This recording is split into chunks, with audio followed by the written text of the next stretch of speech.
Hi friends, today afternoon vlog ஃபுல்லாக வந்து lunch preparation அப்புறம் வந்து புதுசாக ஒரு ரெசிபி ட்ரை பண்ணி பார்த்துருக்கேன் பாருங்கள். காலையிலே பிரேக்ஃபாஸ்ட் முடிச்சுட்டு அப்படி கையோட லஞ்ச் ப்ரிப்பேர் பண்ணலான்னு சொல்லிட்டு ஒலை வச்சு அரிசியும் களைஞ்சி போட்டாச்சு. இன்னைக்கு லஞ்ச் மெனு வந்து ரைஸ் வச்சுட்டு மணத்தக்காளி குழம்பு, ப்ரக்கோலி, சொரக்காய் கூட்டு. காலிஃப்ளவர் மாதிரி இருக்கிற நம்ம ப்ரக்கோலி தான். இதோட அருமை தெரிஞ்சுன்னா யாருமே சாப்பிடாம இருக்க மாட்டீங்க. இது வந்து கேன்சருக்கு வந்து பெரிய மருந்தாக இருக்குது. இது போக இதில் நிறைய ப்ரோட்டீன்ஸும் இருக்குது. இதை வீக்லி ஒன்ஸ் எடுத்துக்கோங்க.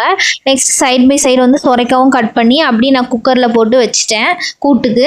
ஆக்களி எப்படி செய்யலான்னு பார்த்துலாமா? அதுக்கு முதல்ல வந்து கடாயில் கொஞ்சமாக எண்ணெய் விட்டு கடுகு, உளுத்தம்பருப்பு சேர்த்துட்டு கூடவே வெட்டி வச்சிருந்த வெங்காயம், தக்காளி சேர்த்து நல்லா ஃப்ரை பண்ணிக்கணும். இதுக்கு தேவையான மசாலா வந்து மஞ்சத்தூள், மிளகாத்தூள், அப்புறம் கரம் மசாலா எல்லாம் சேர்த்து நல்லா ஃப்ரை பண்ணிவிட்டு தேவையான உப்பு சேர்த்துட்டு நல்லா ஃப்ரை பண்ணி எடுத்துக்கிடணும். அப்புறம் வெந்நீரில் போட்டு எடுத்த ப்ரக்கோலி அதில் சேர்த்து நல்லா கிளறி விட்டுட்டேன்னா வந்து ப்ரக்கோலி ரெசிபி ரெடி ஆயிரும். நீங்களும் ட்ரை பண்ணி பாருங்கள். நெக்ஸ்ட் வீடியோவில் பார்க்கலாம். பாய்.